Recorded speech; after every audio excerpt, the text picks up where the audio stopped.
How you doing today, mate? Oh, Oh, countdown. That's all good. I'm doing well, man. I'm doing well. yeah. I got up at in the fours, went to the gym at 5, been back, had my coffee, done all the things. Uh, we're flipping the time zones. Usually it's my evening and your morning, but you're off to a wedding and Coachella and all that fun stuff. So we decided to do it in my morning and your evening. But how are One of you? my holy bobs tomorrow. Yeah, Holy I balls. literally went and poured myself an alcoholic beverage just because we're yet to do it at a time zone that it's the time that it's acceptable for me to have an alcoholic beverage. So What have you got? I have a Foggy Moss Altmore whiskey. Very Yeah, nice. little random one I found in a shop that I quite like, and I also have a rooibos tea. So Mm. Are they a good pairing? um, I'll let you know. I haven't had a sip of the Foggy Moss yet with the rooibos, but Oh, fair earthy enough. tones everywhere. Maybe that's a new thing. Rather than 2 drops of water, it's 2 drops of tea. Oof, we It's should about as start a business. We British as it absolutely gets. should start a business. What's up? Very good. Well, I am very boring today. I've just got water. I had, Yeti sponsored water. yeah, I wish. I had my pre-workout and I had a coffee after the gym, and I think if I had another one, I would probably be twitching all day. So So we'll, for those of you listening to 2x speed, turn it down to 1x speed when Elliot's speaking today. yeah, exactly. All right, man. So we're back, episode 3, which is awesome. Yeah. Uh, what's on the cards today? What have you found? Well, it's my turn up first, so I'll just I'm going to talk about grass today. You know, the deep tech innovation of grass, as in the stuff that grows on your front lawn, not the marijuana type or anything like that. Just good old fashioned grass. The lawn. Uh, So what? yeah, yeah. Why lawn? Like I know you've become No, quite domesticated in the last 12 months, but this is a bit of a shock. Where's the no, no, lawn no. talk coming from? There's a little bit of a history twist to it as well, but it involves the Mongol armies and like the steppe tribes that like swept away nations. But like, I just came across this really cool historical article on grass and how grass basically unlocked these tribes that just ravaged the world for hundreds of years. So yeah, that's what I'm going to talk about today. What are you Sweet. going I to tell me mean, about? I have a short one today, which is a post by a man named David Perrell, who has quite a good YouTube channel. Actually, I found out, and he wrote a short article called "The Counterfactual Theory of Value." And it's looking at a comparison between valuing or pricing things based on the amount of effort that went into them. So, kind of cost based pricing, and then this alternative, which is the counterfactual theory of value. But to keep people in suspense, I won't reveal what that is just yet. Oh, yeah. Mm. Well, excellent. Well, let's get into the topic that everyone's more interested in, which is literally talking about grass growing. Yeah. I mean, tell me how you went from grass to taking over the world. Yeah, so I was reading this article that was all about, and it was entitled that the Mongols had one limiting factor when it came to ravaging the world, and that was grass. And I Okay. was like, okay, you've got my attention, article. I'm going to click on this. It's a good opening. I've never studied history formally, so please, everyone, take this with a grain of salt. But I am quite interested in history and have done a full range podcast. So again, I get into a little bit of a rabbit hole. So really, what this is about is how the tactics that the Mongols had, which were kind of three things. One was they had a speed advantage. The second one was they had a small group advantage. And the third one was they were able to coordinate those small groups into much larger coordinated attacks over large distances. And it's basically all the like root cause of those three advantages that they had as nomadic horse people came from the fact that they consistently had to move their armies to find grass to feed their horses. Hmm. Interesting. So a little bit of background on this. So like every few hundred years, basically since ancient history, there's been every few hundred years, there's been a nomadic steppe tribe that has just banded together and absolutely decimated the known world at the time. Like I'll say the like Western and Asiatic worlds. Mm-hmm. So there's this, starting with, I'm probably getting some things wrong here as well, but like what I could find is it started with the Scythians or the Scythians, which were like kind of Persian Empire time, Alexander the Great, pre-Alexander the Great. Then there was the Huns. They're famous for beating up the Romans a little bit. Then there was the Mongols, which are probably the most famous of these steppe tribes. And then there's the Turks, and all of these, and each of them just like absolutely decimated the existing structure at the time. And they were all horse-faring tribes. And as I said, their advantage came from their speed because they were on horses, so they could move super major distances and just quickly rout armies and then attack unprotected cities very quickly. They also were able to break into very small groups, and so they gave off this ability that seemed like they were just everywhere at once, and they could ravage town after town after town, and they could just run away from armies because they were in small groups on horses that could just run forever. But then as well, as I said, the third advantage is they were able to bring these tiny little groups together into large coordinated attacks and then just destroy armies because they were a cavalry unit, and cavalry was very effective against infantry units. So they were obviously like experts at riding horses. They were raised in the saddle, so they could ride superbly and they could achieve absolutely amazing things on the horseback. But the advantages that came the advantages in speed didn't come from the fact that they were on a horse.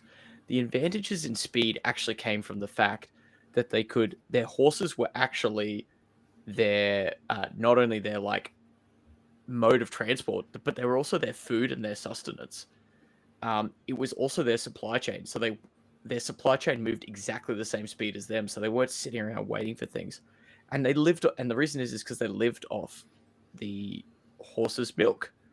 So they would kind of work in this tempo where they would feed their horse for a day, grazing in some pastures, and then they would be able to travel for about a week without having to think about food because they could just live off this horse's milk for like the next week. So they could just travel without having to do the like supply chain logistics, how we're going to feed thousands of people. They would just let their horses go out, eat some grass, and then they'd be able to travel for a week and then just move incredible distances because of this. Which is just amazing to me that like that was the advantage, was that they were able to move such large distances, not because they were on horseback, but they could move on what sustained them as well. Yeah.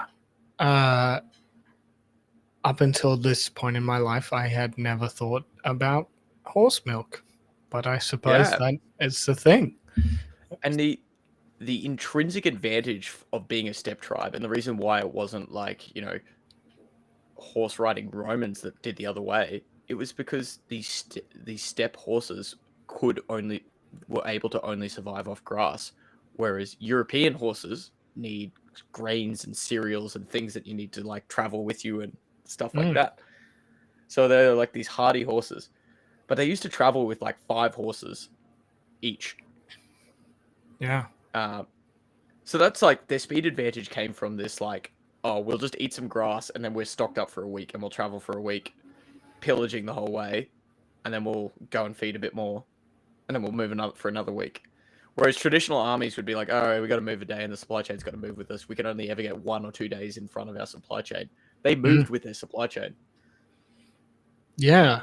And I guess that makes them very resilient to like attacks on resupply and all of that sort of stuff, which is really didn't have supply chains. Yeah. Wow.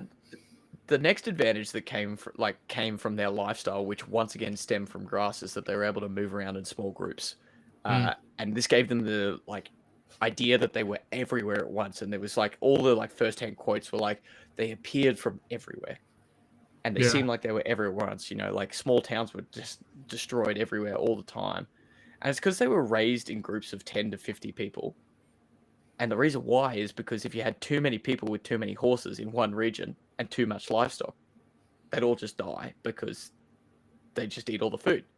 So they needed to be in small groups. And so they were very, very used to operating in small groups because they were brought up that way.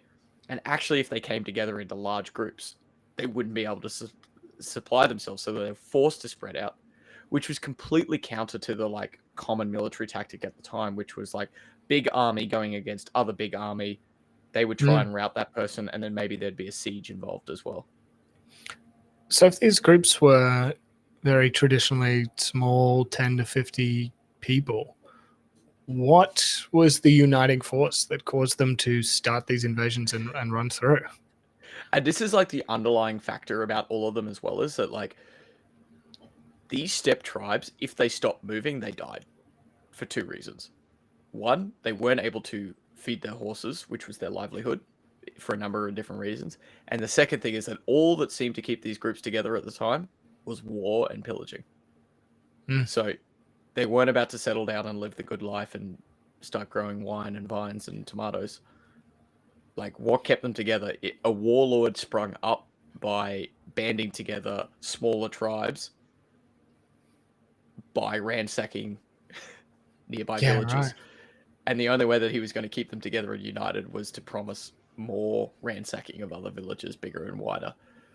So they were they had the impetus to move. They could afford not to move.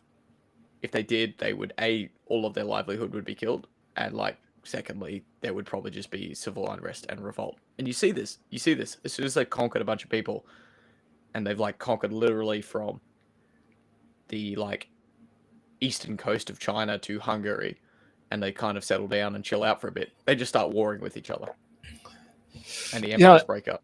I was gonna say, once they conquer these villages, are they taking over, or is it just ransack, pillage, and move on?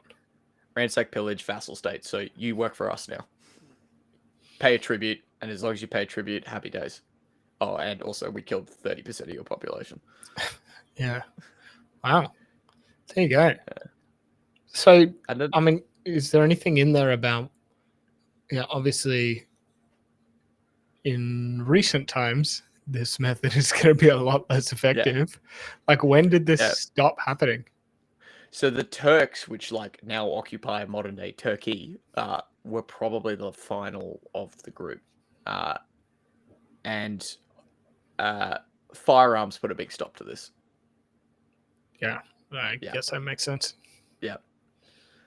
So, and also as well, as there's another theory as well that I read through this, is that about this time as well, armies were getting so big that they were forced to split into smaller groups.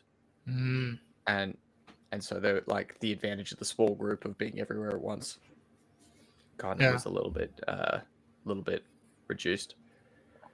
But the third and final advantage, and then we'll stop talking about grass because I just know that we'll never ever get such high ratings ever again, so we should stop. But their final advantage was they were operating in these tiny groups, but then they would seem to be able to coordinate perfectly at the same time.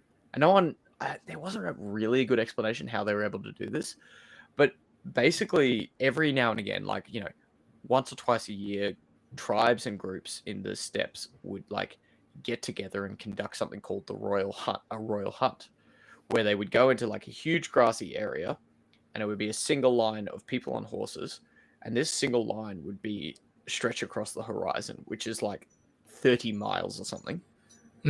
And they would walk in this perfect unison as a line, scaring all the animals. But the outside ends of the lines were moving faster than the middle. And so they would kind of end up eventually encircling. But if the outside lines went too far ahead, there'd be gaps and animals would escape. Or if the back was too slow. So they managed to coordinate in this incredible way across such a large distance. And essentially just encircle all these animals and slaughter them. And they did this to armies as well. There was this tactic where they used to just encircle armies, but leave a small gate out for people to run and think that they could still retreat and still have a chance of retreating. And they would let them retreat and then just slaughter them. because if they like completely encircled them, people would fight to the death, and they're like, I'll do whatever it takes to take you with me. But if they left a little bit of a gap for people to get out, they would still think they could have a retreat. And as soon as an army goes into retreat, like apparently it's just disarray and it's like impossible to stop. Brutal. Yeah. Yeah. So, there you go. How'd you find this? It was just on Hacker News, like, and they didn't really tell what the rate limiting step was about grass. But if you look, I did do a little bit of digging afterwards because I got a little bit obsessed. And if you look, the kind of like grassy plains end. So the Mongols basically ransacked everywhere from here, from like Beijing to Budapest. Mm-hmm. And if you look, the kind of grassy plains end in Hungary and Poland, and then like it gets into Germany, which is like kind of forested and stuff like that. And so they basically had to, like, obviously there is still grass and stuff like that, but it's just not this like long, flat, conducive to horse riding, conducive to feeding and grazing animal arena. And the grass kind of just stops there, and so did the Mongols, which is just like crazy. That's interesting. Attila himself made it all the way to Rome, so he figured something out. But like, yeah, grass. Yeah. There you go. I mean, was there similar patterns in the Americas? Like, where did horses originate? They never really had the population. Yeah, right. Like, I don't believe, I'm probably like butchering history here, but like, I do believe Europe's population was significantly higher than South American, but there are like stories of tribes and their incredible prowess on horses and how they were raised in the saddle and the effectiveness of it. There was just never a like group of people that exploded like this. But like, for example, there's in the South American revolutions against the Spanish, there was this like ravaging countryside group called the Centaurs of the Plain, and it was just people, they just never left their horses. They literally slept in the saddles, kind of thing. Like, and they were very feared. Yeah, wow. There you go. Do we know where horses like first were domesticated, for lack of a better word? Oh, it's got to have been like where everything else was domesticated, right? Modern day Iran, Iraq. Yeah. Yeah, I reckon. Yeah. Here's a puppy dog. Oh, hey, Mac. Midas is under the desk chewing on his Easter-themed chew toy. It's a little rabbit. Good. Yes. There you go. Grass. Yeah. I thought it was a cool article. For people who want to learn more about the Mongols, I would definitely recommend the Dan Carlin Hardcore History on Genghis Khan.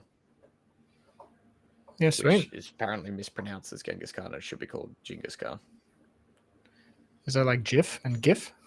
Yeah, sure. Let's go with that. Yeah. Okay. Yeah. Genghis Khan. Genghis Khan was more of a GIF kind of guy rather than a GIF. Fair enough, man. Fair enough. It really changes the nature of that song. Hey, I get a little bit Genghis Khan. Anyway, cool. So welcome to our tech podcast where we talk about grass. I mean, in many ways, you can think of the horses as the tech in this story. Yeah. Self-contained food, transport. It's pretty wild. Yeah.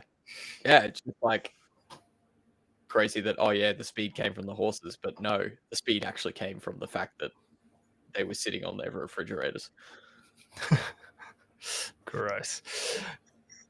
Still, horse milk just still doesn't seem right. Like, you think about it and it's like, well, why is cow's milk fine? Obviously just tradition. But horse milk seems like a weird thing to say. They used to do horse milk, but then they also used to like stab the horse with like on the butt with like something, and then put a little bit of blood in it for like vitamin, because they were just hardcore. Wild. I mean, yeah. So what was your pre-workout this morning? Yeah, Did not the Mongol shake. Oh, no, but I mean, are horses like cows in that, like, if you just keep milking them, they keep producing milk? Or is there like continuous horse breeding going on during these invasions? Well, they needed a lot of horses, so I assume they were doing both. There was like 5 per person, so Yeah, I wow. assume there was a lot of horses rolling around. Yeah. Did they eat the horse meat? I'm sure they did. Like, Yeah, right. yeah. They also brought sheep with them as well. Like the supply chain was like a group of people usually within about a week's ride away, and they had sheep. So they got to mix up their horse milk with sheep milk. Bit of variation. Yeah. Yeah, good. And you would not have wanted to be lactose intolerant in the 1200s in Yeah. Western Asia. Yeah, definitely not. Crazy. All right. Well, from grass onto I don't have a smooth transition here, but Shall we switch horse gears? switch horse gears. Yeah. So this post I found a little while ago. I had it in a read later list. And given that we were doing this on a Wednesday rather than a Friday as usual, I did not do enough prep, but I like this article. So David Perel, he has a podcast, YouTube channel, does a writing course. Interesting dude. I don't remember how this ended up in my read later list. It's a long Not list. related to Esther Perel. Beats me. Could be. David, if you're watching this and related to Esther, please leave a comment. So the article's titled The Counterfactual Theory of Value. And it's in contrast to the labor theory of value. And the labor theory of value is that a product or a service is the price or the value of it is determined by how much labor is required to produce it. So something that takes... Was that Marx himself? I don't know. To be honest, it doesn't say. And I haven't looked into it, but could be. Oh, it's actually Genghis Khan, and that's actually our link. I think you mean Genghis Khan. So yeah, basically, labor theory of value is pretty easy to understand. Something that takes 100 hours to produce should be worth 10 times as much as something that takes 10 hours to produce. And for some stuff, that is probably true. Yep. There's people that get paid by the hour, and 10 hours of their time costs 10 times as much as 1 hour of their time.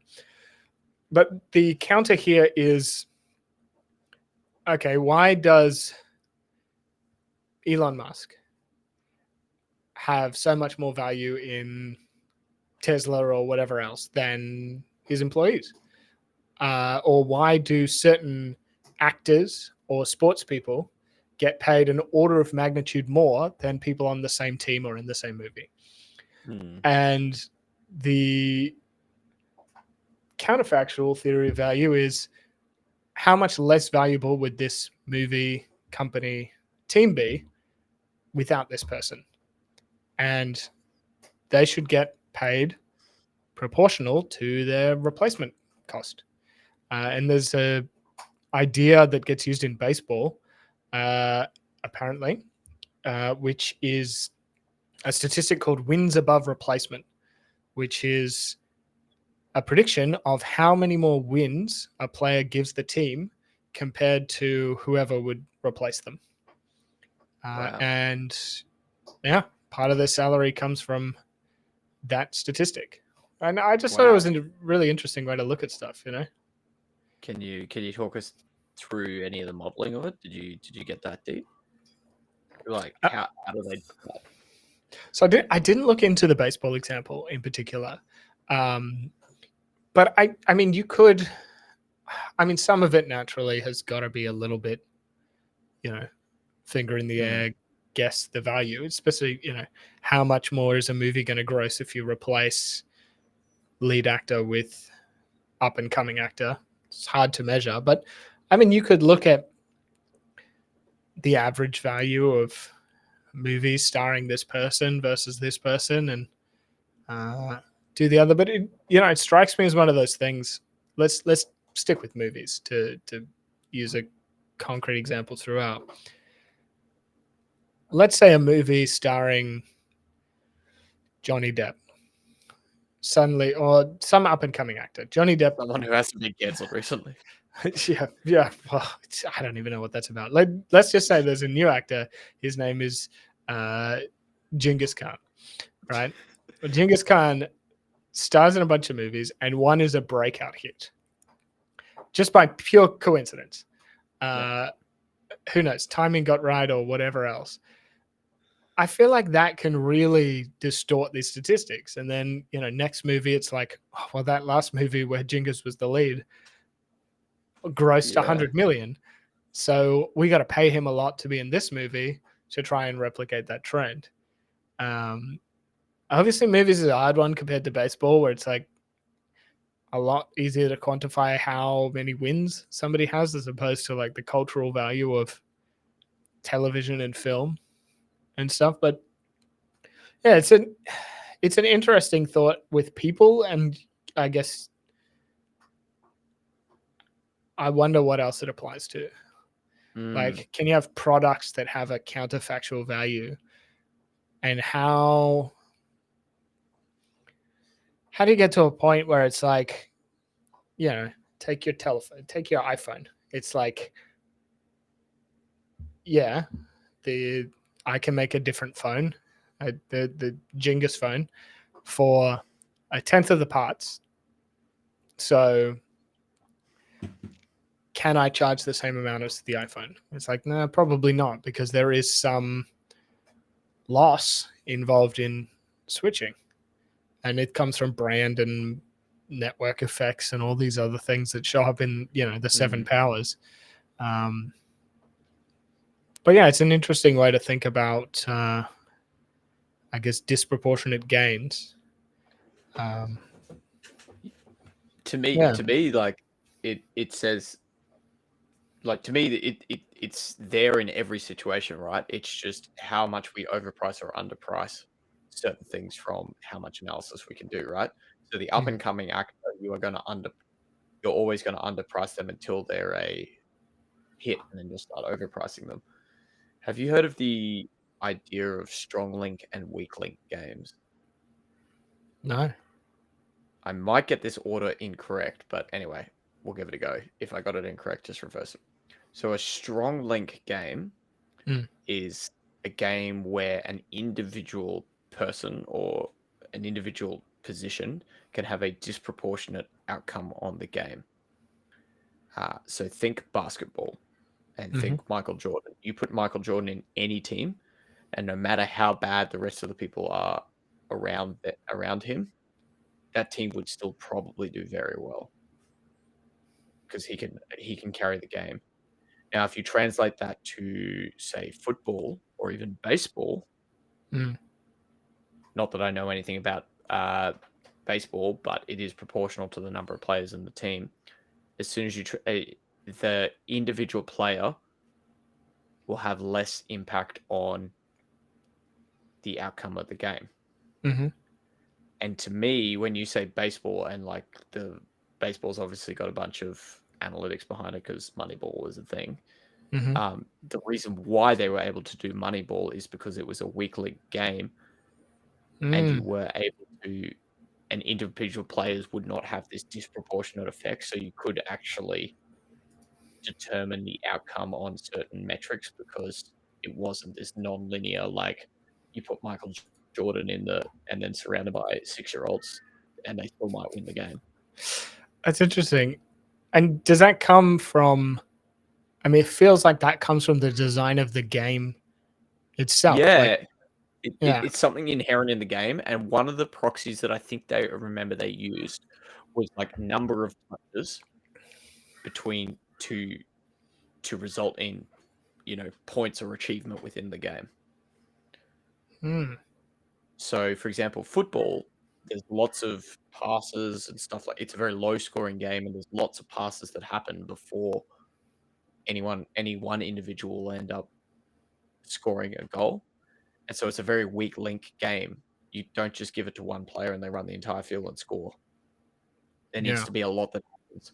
And so this is why football's a little bit funny and is probably open to Moneyball, and I'm sure people are already doing it. I just don't follow football, in that you're much better having a team of 11 average people rather than one superstar and 10 bad people.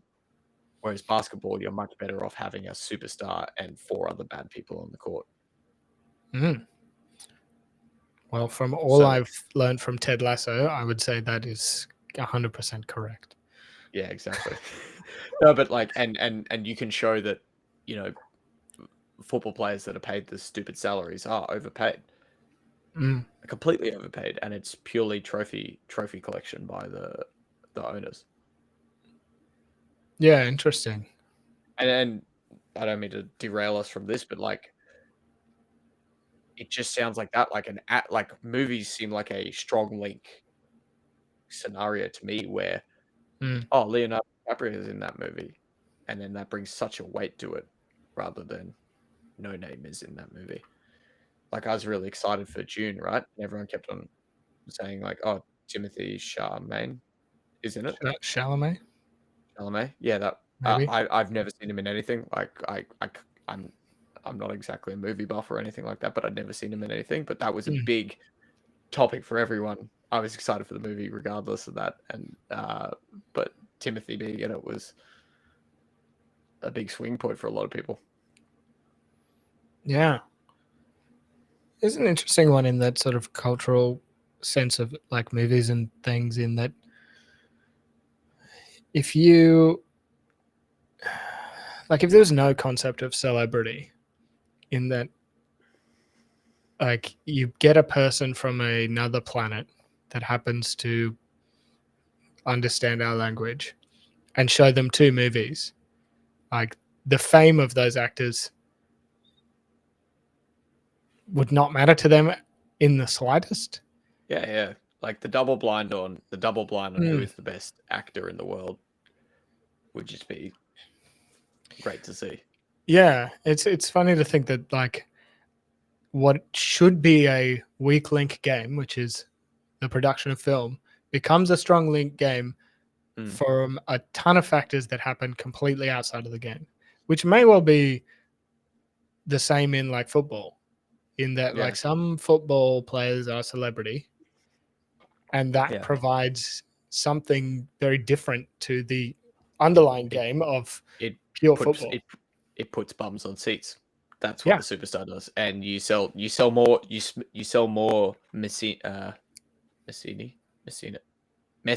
Lionel Messi. Oh my god, Messina's the ice cream store I used to go to. Lionel Messi jerseys from Barcelona than you do of just Barcelona jerseys with no name on the back of them.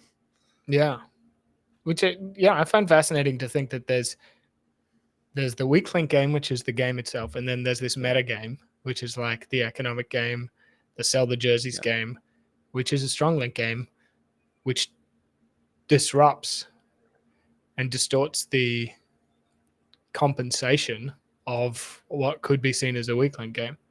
I wonder, like, I don't know, where else does that happen? Like, you know, taking back this example of here, it's like Elon Musk. Elon, right? Yeah. Like, how much is his celebrity, whether it's with Tesla or SpaceX or now Twitter, you know, turning what may have previously been a weak link game into a strong link game. Yeah. And I mean, look, if we've learned anything from Elon and his musings on Twitter, it's like that dude has the ability to change stock prices with memes, which, you know, is a pretty interesting power to have. Yeah. So, like, how does this translate to our, like, as you said, daily life on the, just because I love it when a flipping of the question results in a different outcome. The other one that, like, springs to mind is the, like, golden rule. Like when it's not the complete opposite answer. So, like, the golden rule of how you should treat people, which is do unto others what you would do to yourself. Right? Yeah. There's a world where it's actually no. You should flip that, and it says don't do unto others what you wouldn't want done to you. And those Venn diagrams aren't completely distinct. Like, yeah. And I love it when you flip a question like that and it doesn't give you just the opposite answer. Mm-hmm. And because it can change how you, that question, like when you flip that, it can change how you behave. So like, how does that this counterfactual value translate into our lives of how we consider things? So we talked about the iPhone in that, like, sure, iPhones are expensive, but is a cheaper one actually something that we would embark on? Yeah, I mean, that is a very interesting question. I think combining, this counterfactual and this whole idea of like meta games on top of weak link games is looking at just the value of, as much as a lot of people hate it, and historically I hated it, but I've very much turned around on this, is this idea of like, I don't want to call it personal brand building, but like existing and the reputation game, which enables you to have a counterfactual value above and beyond the like pure meritocracy of whatever weak link game you're playing. And people, I think, need to think about how they need to first accept that whatever industry they're in, there probably is a meta game and a strong link game that exists, whether they want it to or not. Yeah. And to understand that they need to be playing that game to a certain extent. Like you can get pretty far without playing it, but if your ambition is to be at the top, really take a step back and understand what the metagame is. And whether that's the academic world where it's about publishing in certain journals with certain people or talking at certain conferences, or whether it's having a wild Twitter personality and, making memes about getting lit at the Twitter board meeting. I think pretending that doesn't exist is probably detrimental. To think that everything is the labor theory of value. And also, like, if people know that this exists, like, just put your own price up. Yeah, I think to a certain extent, if you're pricing yourself on labor value, the counterfactual value is almost always higher. And you may be doing yourself a disservice if you're not pricing yourself that way. I suppose this is an interesting thing is, like, if I remember back to my consulting days, it's like how to consider pricing. There's as you said, the labor value method, which is like inputs plus margin, right? Like there's that. There's the next best alternative, which is how much would it cost me to go and purchase the next best alternative? And then theoretically you could price somewhere just above that or around that. Then there's the like perceived value, like let's call it value pricing, which is like, we don't know how to quantify it, but for some reason Apple can charge 50% more than a direct competitor, and you can say things like network effects and stuff, but it's like brand premium, signaling, whatever you want to call it, value-based pricing. And now I like this as well. Obviously this like feeds into to help explain the value-based pricing, but like, and like value-based pricing is the best one that everyone wants to be able to do, but it's the hardest to do because generally you need some form of investment for the previous 10 years to get there. Yeah, 100%. And I mean, what I just was thinking as you were saying that is next best alternative is interesting in some of these spots, in that, like, imagine a movie where, I don't know, who's somebody who hasn't been cancelled recently, not that that bothers me too much. Timothy Chalamet. Let's say he publicly turns down a role. Yep. The next best alternative, whoever that might be, like, him publicly turning that down may have poisoned the well against somebody else taking it up, because you don't want to be the second pick. Who knows why he turned it down? But I think, like, this counterfactual comes in an interesting way of like opportunity cost almost, and like, if, let me try and think of a more concrete example. Okay. Tesla fires Elon. That's going to rule a whole lot of people out of wanting to be the CEO, because being the one that comes in to fill the shoes comes with its own mess. Or, let's say Elon quits, maybe as an alternative, which means that like the counterfactual is keep me around, because me leaving is not only the loss of value from me directly leaving, but also the fact that the like me leaving event was created causes this like negative downturn. Like there's a disproportionate size shoe to fill. Yeah. Which it's an interesting one. Or like in sports teams, like when the celebrity leader of that sports team leaves, trying to fill that shoes is more than, you have to do more than score the same amount of points. Yeah, like if I remember back to the greatest rugby league team premier that's probably existed was the Melbourne Storm during I'm getting real niche here, during the Cameron Smith, Billy Slater, and their three best players, Cooper Cronk, that's his name. Sorry, I forgot it for a sec. Not that anyone's going to fact check me on niche Australian sports. All three of them were like the best in their positions, and they had the best team, and they had the best like track record. They all three of them retired at the same time. Basically, two retired and one left to another team, and then suddenly there was this like huge freaking boots to fill the team. Like, and the people that they got were really good, but they weren't these veterans of the industry, and like no one really wanted the job. There was some like young, hungry people that did, but like shit, they were like the biggest boots to fill. Yeah, definitely. Yeah, I wonder what the extension to this is, like beyond the counterfactual. And I think it comes back. Did we just establish that power laws exist and benefits accrue to a few? Yes. I think we did. Rediscovering things and claiming them as our own, which is pretty much the theme of most of our conversations. But yeah, I mean, look, for a 5-6 paragraph post, it's an interesting one. I think it's quite cool. I'm sure there is some economist out there somewhere which is like, oh, these lads, they don't know that this is, Wilson's law of power distribution, and who's this blogger to have claimed this as their own. But whatever, doesn't matter. You can click the show notes for the 400-word summary of somebody's entire economic career. Yeah.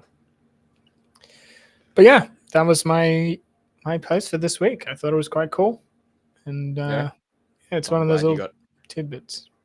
I'm glad you got something off your read later list that is perpetually growing longer. Yeah. And look, I will admit to you, dear listeners, that this was the shortest thing in my read later list, which is why I picked it whilst at the gym as the topic for today. But I'm glad I did. It was good.